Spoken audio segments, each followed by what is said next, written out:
A ver si se conecta. Aquí ya la he invitado. A ver si se conecta.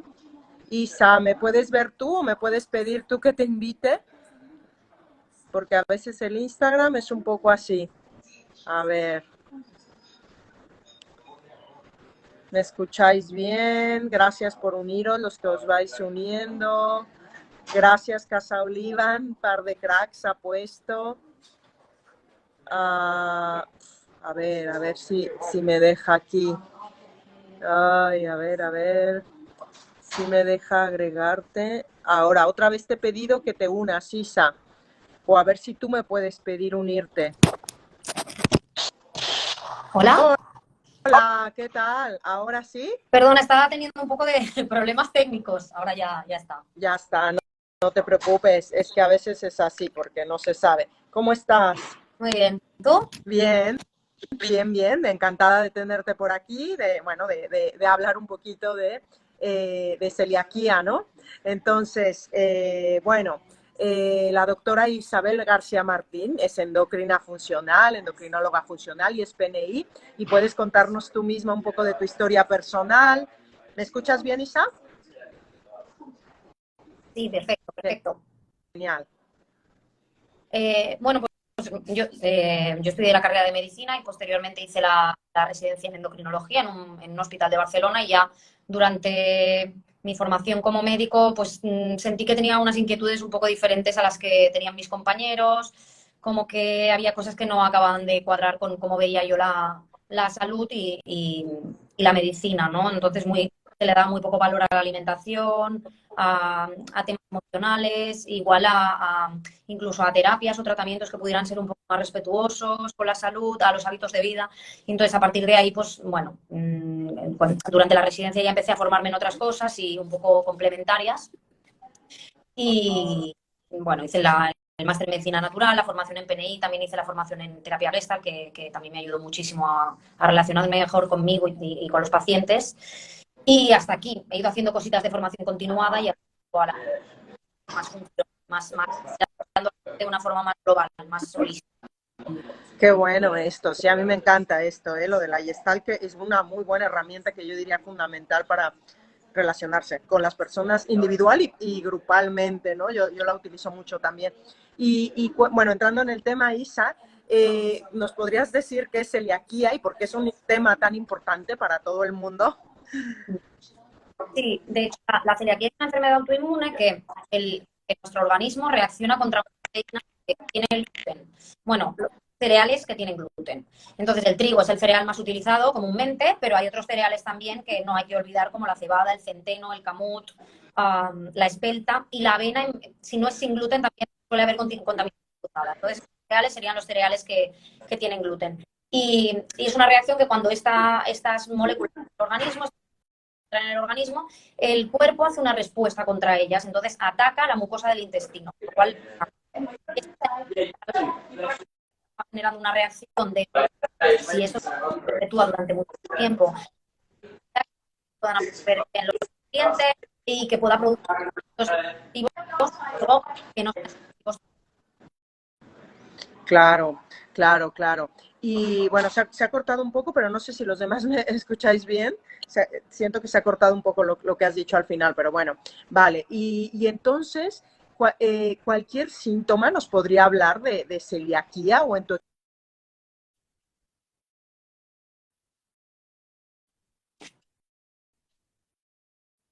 de personas con diabetes, pero bueno, cualquier persona, ¿no? ¿Cuáles, además de los digestivos, y cuáles son los digestivos? Y si hay otros síntomas, ¿cuáles son los comunes que encontramos, Isa? Sí, es como que en el niño lo clásico que conocemos es... sí, estoy leyendo que queda una conexión. Un momentito que voy quizá a quitar el wifi porque quizá tengo problemas con el wifi y voy a poner los datos y vuelvo a Vale, entrar. ¿Eh? Un punto vale, pasa. vale. Sí, muchas gracias por comentarnos, Majo y Casa Olivan, que nos comentan aquí de que se ha entrecortado. Yo también la escuché entrecortada, a ver si ahora. A ver, yo ahora he quitado el wifi a ver si con datos mejor. Vale, Vale, pues comentaba esto que, bueno, me has preguntado los síntomas, ¿no? Claro, el problema de la celiaquía es que muchas personas pensamos que lo clásico es el típico niñito que se le hincha la barriga, que está inapetente, que no come, que no crece, ¿no? Y bueno, aparte de que en el niño la celiaquía está más diagnosticada, porque la clínica es más florida, ¿no? Que es uno de cada, aproximadamente de cada 70 niños. En el adulto muchas veces los síntomas no tienen nada que ver. Es como trastorno funcional, para entendernos. O sea, hinchazón, gases, a veces hay náuseas y luego incluso en algunos casos, en algunas series se ha visto que los síntomas más frecuentes no son digestivos. Ansiedad, depresión, alteraciones de la marcha o ataxia, problemas del sistema nervioso. Quiero decir que muchas veces la celiaquía no atañe, secundariamente no atañe solamente al tubo digestivo y que a veces los síntomas iniciales o más destacables pueden no ser digestivos. ¿Y en los niños, qué has dicho? En los niños suele ser una clínica más florida de diarreas, pérdida de peso, no aumento de la talla. Entonces, claro, se diagnostica más rápido. En el adulto a veces ni consultas porque tardas mucho en darle importancia a lo que te pasa, o igual vas al médico y te dicen tienes un colon irritable, o, bueno, porque ahora hablaremos del diagnóstico, que el diagnóstico a veces es un poco complicado, ¿no? No es sencillo. Vale, entonces, como dijiste, voy haciendo un poco de resumen de lo que has dicho, ¿no? Que en niños vemos que es muy agudo, ¿no? Por lo tanto, es como urgente. Y en adultos se puede camuflar un poco con otros síntomas que vemos que pueden estar relacionados con otras cosas y que normalizamos también porque son más suaves los síntomas. Y podrías, claro, como se cortó antes, ¿podrías decirnos un poco lo que te he preguntado antes, Isa, de que por qué es tan importante este problema de celiaquía, que como se ha cortado al final? Sí, porque es lo que comentaba, que atañe a muchos sistemas, porque claro, tú en el momento en el que tienes problemas en la mucosa intestinal y dejas de absorber nutrientes, puedes tener osteoporosis, puedes tener alteraciones del sistema nervioso, incluso, por ejemplo, el déficit de vitamina B12 se ha asociado a la enfermedad de Alzheimer. Si tú durante mucho tiempo tienes un problema de absorción de B12, esto te puede llevar a este problema, ¿no? Entonces, no son alergias, se han asociado. Y luego lo que os he comentado, alteraciones de la marcha, depresión, ansiedad, claro. A veces son síntomas que hay una persona que no se siente bien, quizá tiene un poquito de malestar digestivo, pero no es lo más relevante y tiene una celiaquía. A mí me ha pasado para pacientes por déficits vitamínicos que se encontraban cansados, no se encontraban bien, pero no tenían a lo mejor una sintomatología digestiva muy llamativa. Claro. Entonces aquí vemos que es esto, que cualquier síntoma, bueno, ¿no? Que no encontramos causa, ¿no? Que puede derivar en eso, ¿no? Esto es algo súper importante, la no absorción de nutrientes, vamos, ya esto amplía muchísimos síntomas que pueden estar derivados de lo que afecta, ¿no? La celiaquía. Y entonces, ¿cuáles?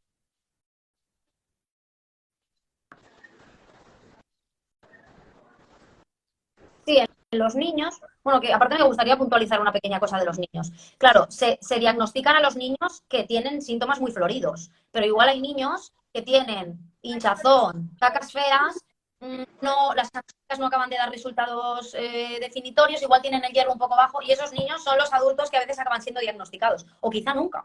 O sea, no Sí, todos los niños dan una sintomatología tan florida, ¿no? Y ahora exacto. el hilo de lo que me ha preguntado. ¿Cuáles Ah, sí, los son factores. factores de riesgo?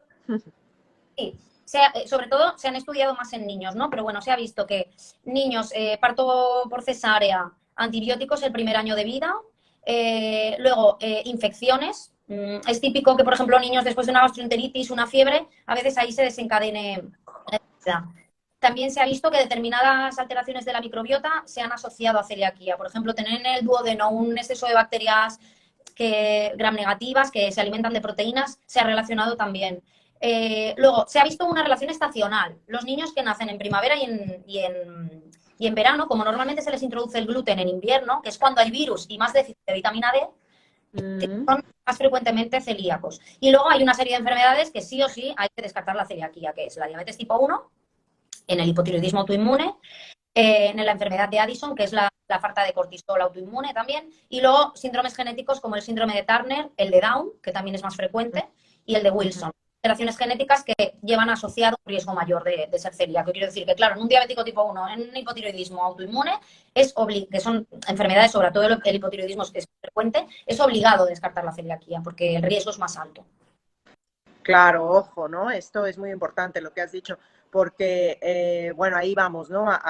Yo te quería preguntar que Entonces, ¿no? Si hay una diabetes tipo 1 o hipotiroidismo, es obligado casi al inicio, tú recomendarías hacer el descarte de celiaquía, ¿no? Y entonces allí vamos con lo complicado, que es cómo comenzar el diagnóstico de celiaquía, ¿no? ¿Qué recomendaciones nos das? Porque sabemos que hay muchos falsos positivos, entonces, bueno, a ver qué nos dice.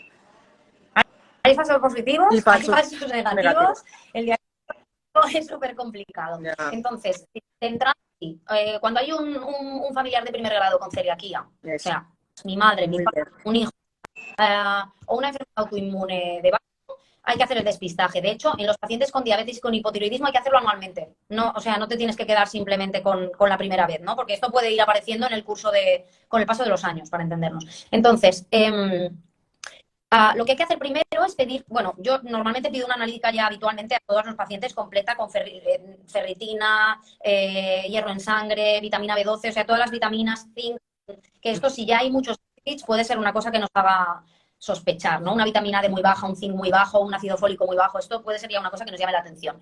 Y luego es solicitar los anticuerpos que se solicitan más son los antitransglutaminasa, que se tiene que solicitar también la IgA, porque esto a veces no se... Claro, son antitransglutaminasa contra IgA. Si tú no tienes IgA, no vas a hacer anticuerpos y a lo mejor eres celíaco, ¿vale? Entonces, se solicitan estos anticuerpos y en ocasiones vale la pena antiadina, antiendomismo. Entonces, esta sería como la fase 1.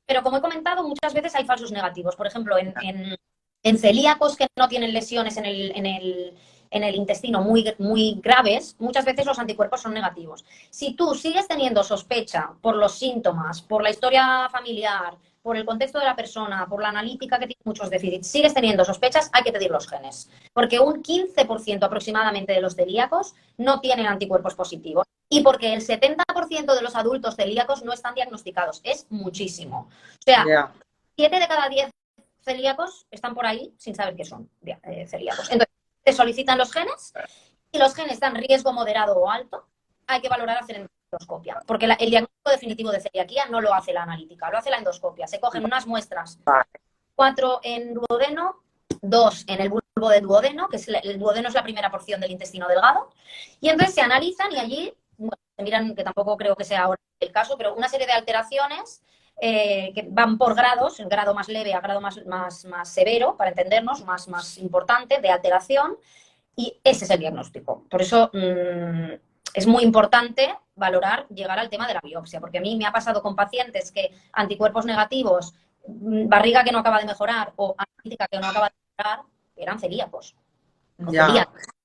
Entonces, ojo, es muy importante esto, ¿no? Que dices de que, bueno, ver la clínica, ¿no? Si hay síntomas, pero también síntomas que no sean digestivos, ¿no? Como cualquier, bueno, cualquier malestar y también déficit de nutrientes, que esto lo has dicho mucho y que se me hace muy importante porque siempre no miramos de, pues no comes bien, bueno, se está comiendo, estás revisando la historia y está comiendo densidad de nutrientes y no acaba de remontar, algo pasa. Entonces tendríamos que sospechar lo primero de celiaquía y luego si hay autoinmunidad, cualquier condición autoinmune te está dando mucho riesgo de celiaquía. Entonces, ojo, ya llevamos varios factores. Luego si hay un familiar de primer grado, padre o hermano con celiaquía, también tendrías que hacerlo, ¿no? Entonces esto es muy importante. Y luego entonces hacemos anticuerpos y luego no es suficiente, sino también hacer los genes, ¿no? La genética y esto tampoco es suficiente porque pueden dar falsos negativos y entonces tendríamos que, si no acaba de salir positivo, ¿por qué es tan importante esto? Hacemos la biopsia, ¿no? Que sería esto, que esto es como lo complicado que a veces a los pacientes, ¿no?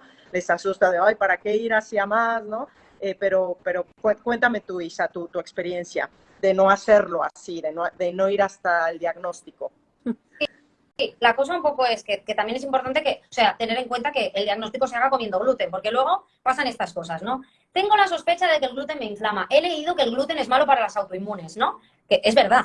Pero claro, si tú retiras el gluten de tu dieta, pero no lo retiras del todo, sigues teniendo riesgo de tener problemas porque las trazas te hacen daño, pero el diagnóstico por endoscopia no sirve.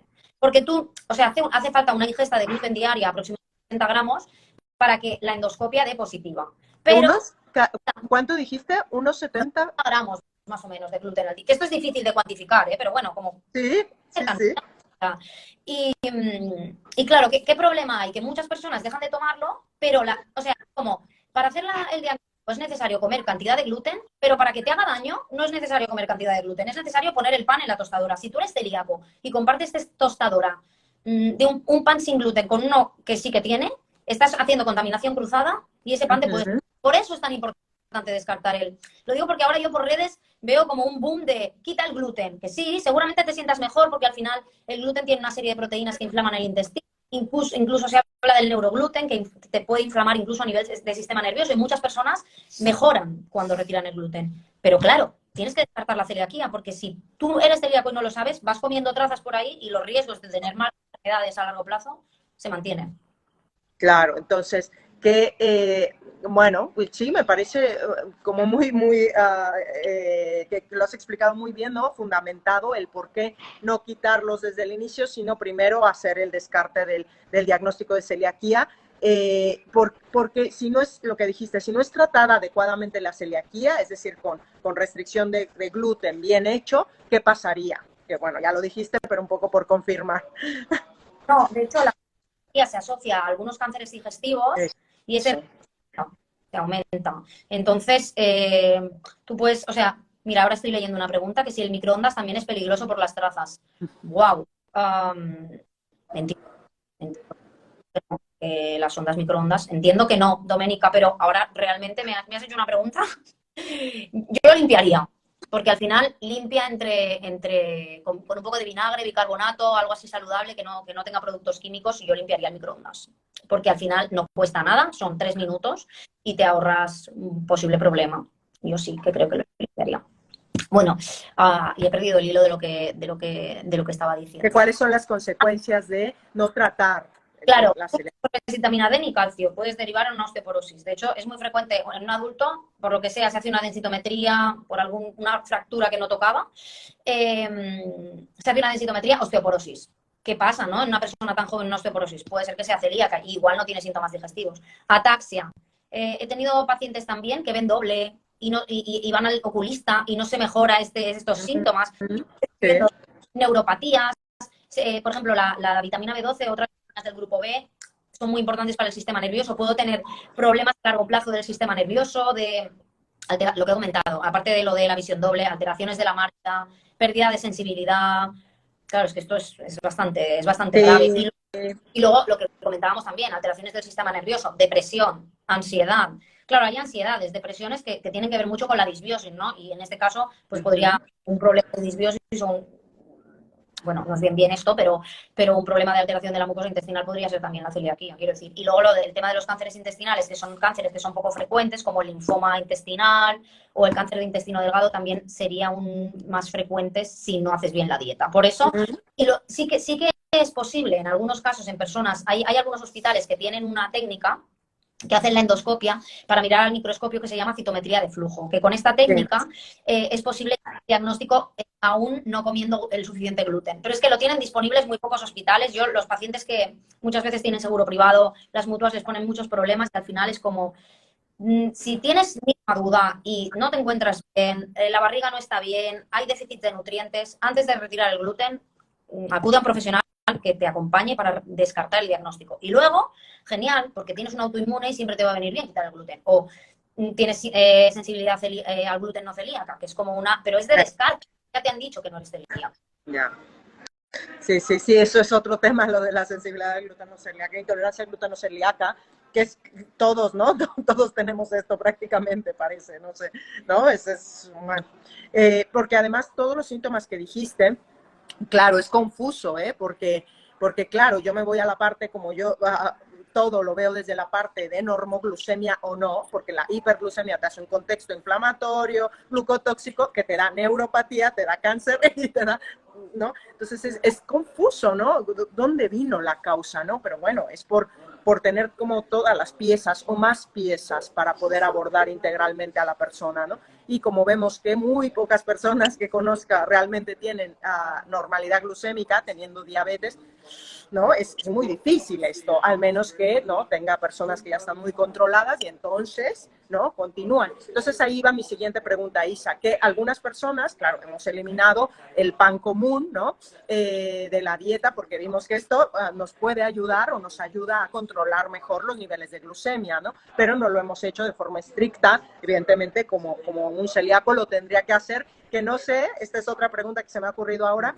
que no sé si los celíacos realmente la mayoría de tus pacientes lo hagan bien, porque creo que es súper difícil hacerlo, ¿no? Es decir, tú sabes que se ha visto, ¿no?, que mi marido es chef, se ha visto que en las cocinas, la mayoría, el 99%, 95% de las cocinas, el gluten vuela, es decir, no, es como casi imposible que tú lo puedas limpiar y sacar de freidoras, es decir, es bastante complicado. Esto para empezar. Y lo que ha dicho la chica que ha preguntado del horno de microondas, o sea, lo veo bastante complicado, pero si te motiva y si realmente lo tienes que hacer, creo que lo harías, ¿no? Evidentemente, pero a esto iba, ¿no? Que los que hemos sacado o hemos reducido bastante, pero no de forma estricta, el pan común, por ejemplo, esto dirías tú que entonces no es recomendable hacerlo por esto, ¿no? Porque no tendríamos el diagnóstico claro, ¿no?, de celiaquía.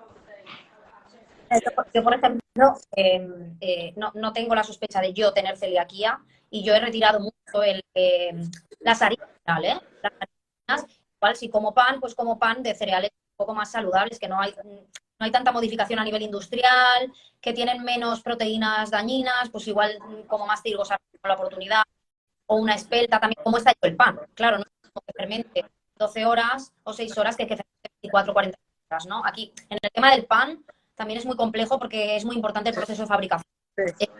Sí, sí. Que es lo que se hace antiguamente, el pan clásico en los pueblos, ya se autodigieren muchas proteínas que luego nosotros tenemos dificultad, que no solamente es el gluten, hay otras que son, o sea, respecto a la celiaquía es el gluten, pero hay otras que son dañinas para la mucosa intestinal. Entonces, mi consejo siempre es, en general, a mis pacientes de comer pan a nivel nutricional, aporta demasiado almidón, sí es integral, sí que tienes algunas vitaminas, evidentemente, en la parte externa del grano, pero también tienes antinutrientes. La mucosa, entonces no es imprescindible comer pan a diario. Pero la cosa sería, tú puedes reducir ese pan o comer un pan más saludable, pero si te encuentras mal, tienes síntomas de los que he dicho, déficits vitamínicos y otra autoinmune, antes de hacer esto hay que descartar la celiaquía bien descartada. Vale. Esto es lo que yo diría. Esto sería el camino más saludable. Como dices, en niños sobre todo diría que es importante, ¿no? Porque en niños puede estar, yo creo que mezclado los síntomas que puede haber por una disbiosis, ¿no? Y que una disbiosis o un diagnóstico de diabetes tipo 1 y que entonces estaríamos, ¿no? A lo mejor estarían otra vez bien un momento, pero luego si vuelven a estar mal, entonces es allí donde no nos perdamos, ¿no?, en diagnosticar o en hacer el camino al diagnóstico de celiaquía para descartar, ¿no? Diría que es importante en los niños, como dices, porque si no, luego vemos adultos que nunca encontraron y que tienen osteoporosis o neuropatía. Entonces, creo que es muy importante esto, Isa, lo que dices, ¿no? Sí, es todo un mundo, porque es verdad, por ejemplo, vemos los embutidos, ¿no?, que tienen siempre harina, ¿no? Siempre harinas, depende de la calidad, pero tienen en mayor o menor grado harinas, patés, cocina ultraprocesada, también comida ultraprocesada, y la contaminación cruzada, ¿no? Diría. Entonces, diría que no es fácil, pero esto también quería preguntarte, en tu experiencia, los pacientes celíacos que tienes, ¿lo pueden llevar a cabo de forma así estricta o cómo los ves? Sí, a ver, al final, si comes comida real, tienes menos problemas. Porque el gluten está o en los procesados o en las harinas, ¿no? Entonces, intentar, pues no sé, para desayunar, pues come huevos. Sí, jamón de buena calidad normalmente no lleva tampoco gluten. O sea, caballa, bonito, ¿no? O sea, hay varias opciones para siempre darle mucho valor a la proteína y cuantos menos procesados mejor, porque te evitas el problema del gluten, pero otros muchos problemas también, ¿no? Y luego hay una cosa que no hemos hablado que también me parecía interesante, que es o sea, de la misma manera que algunas enfermedades pueden hacer parecer celiaquía, también la celiaquía puede hacer algunas enfermedades. Por ejemplo, los anticuerpos pueden salir positivos a veces en personas que tienen problemas autoinmunes o virus o problemas de hígado también. Y la biopsia alteraciones más leves, que es el denominado MARCH, la nomenclatura que se utiliza es la MARCH, M-A-S-H, SH, perdón. El tipo 1, que es como un... se llama la cantidad del tipo de en la lámina propia, que es como en la primera línea para entendernos de la mucosa intestinal. Esto también es en otras patologías. Cuando hay o sea, de hecho la sintomatología puede ser similar a la celiaquía. Entonces aquí, claro, también el tema es complejo, que es que esto no lo he comentado, que a veces, bueno, retira el gluten porque la lesión es compatible con celiaquía, pero a lo mejor hay personas que sí que me ha pasado, que retiran el gluten y al cabo no estoy, es que igual no se ha tratado, igual hay un parásito que no se ha tratado. De hecho, el riesgo está aumentado, pero cuando tú tienes un autoinmune es porque hay una serie de alteraciones en el organismo que han existido en un momento, aparte de una predisposición genética. Bueno, pues vamos a mejorarla, vamos a mejorar tus carencias vitamínicas, los tóxicos, vamos a intentar reducirlos en el día a día, eliminar un poco del organismo. Entonces, hay el tema emocional, intentar reducir el estrés, vivir lo más tranquilo posible, sol, ayunos, naturaleza, ¿no? Un poco como, claro que se puede reducir el riesgo. Cuando uno va al médico y le dicen, no, esto es lo que tú tienes y tienes riesgo X de tener diabetes, tienes riesgo X de tener, porque ya tienes un auto. No, podemos hacer muchas cosas por nuestra salud, mejorando la dieta, mejorando los hábitos y mejorando nuestro estatus de salud y reducir el riesgo de personas concomitantes, ¿no? Que no. Sí, totalmente, sí, sí, sí, qué bueno esto, sí, sí. Entonces, si no tuviésemos ningún síntoma que nos hiciese sospechar, no nos tendríamos que preocupar. O lo que has dicho tú, que cada año tendríamos los de perfil de condición autoinmune, cada año tendríamos que hacer una biopsia o no, si no tuviésemos ningún síntoma. Que yo tengo muchos pacientes que no tienen ningún síntoma, a lo mejor tenemos suerte, pero los que me llegan a mí, porque además también es un perfil bastante cuidado en muchas cosas, ¿no? Depende, no sé, ¿qué me dirías? No, de entrada los anticuerpos, y, o sea, la IgA, los antitransglutaminasa, vamos a valorar anticuerpos y a ver, a no ser que en la clínica se vieran muchos déficits de nutrientes, claro. no creo que haga falta. Si hay dudas, primero genética, claro, ¿no? Y si la genética es de alto riesgo o de riesgo moderado, hay que pensar. Pero muy bien. Sin nada de síntomas, sin cansancio, si no hay alteración de déficits de nutrientes, yo de momento haría despistaje. Claro, sí, sí, sí.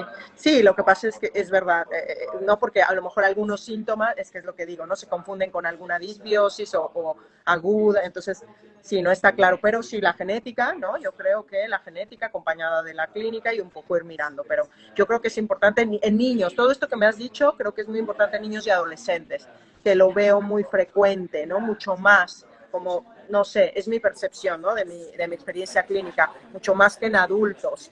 O a lo mejor adultos está suavizado también, como decimos, ¿no? Está camuflado, como no es tan agudo. Sí. Yo he tenido pacientes que me han llegado a decir que van de viaje cada 3 o 4 días desde años. Y es como normalizar el de vientre cada 3 días. O tener diarreas. No es que cuando yo voy de vientre hago diarreas, ¿no? O sea, como tengo urgencia o esto tampoco es normal. Algo está pasando ahí. No siempre tiene que ser la celiaquía. Ojo, que puede haber muchas... Sí. Sí, se normaliza estar mal en los adultos. Es así. Se normalizan síntomas que dices, esto no es normal sentirse así. Genial. Pues nada, Isa, yo encantada de hablar contigo de todo esto. Y bueno, siempre acabo con unas preguntas que le hago a todo el mundo que entrevisto. Bueno, ¿qué desayunaste hoy? Si ya desayunaste. No, estoy haciendo ayuno. Vale, pues muy buena respuesta. ¿Y sabes cuál fue tu último valor de hemoglobina glicada, Isa?